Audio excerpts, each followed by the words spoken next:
D prime classes में आपका एक बार फिर से स्वागत है।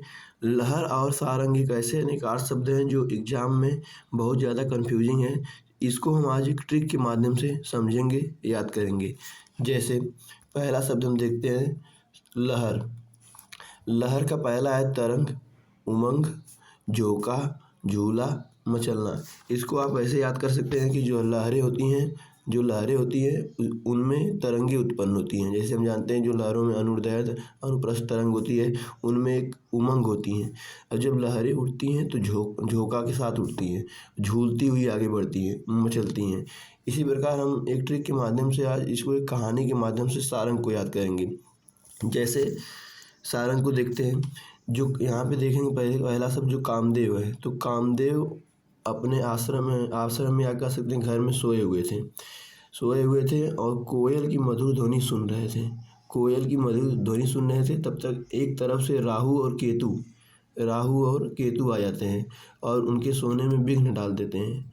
तो जो कामदेव हैं वो गुस्से में इनको मारने के लिए उठते हैं और अपना धनुष उठाते हैं।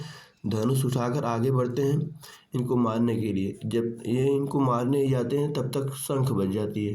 शंख बजने का मतलब होता है सूर्यास्त होता है। फिर कहते हैं चलते हैं थोड़ा पृथ्वी का भ्रमण कर लेते हैं।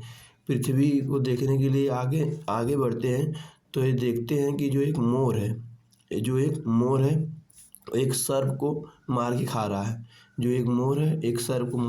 है। और एक जो बाज है वो चातक पक्षी को और भौरा को खा रहा है।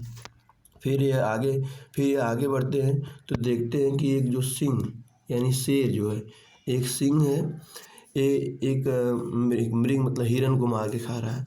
इसके बाद ये उब जाते हैं, कहते हैं चलते हैं समुद्र मार्ग से। तो समुद्र मार्ग में जाते हैं, समुद्र मार्ग से वापस आते हैं और रात हो जाती है। आते आते तो आकाश में एक चंद्रमा को देखते हैं और वो चंद्रमा और नीचे और समुद्र में देखते हैं कि एक सफ़ेद कलर का हंस जो बादल के समान है उसमें तैर रहा था।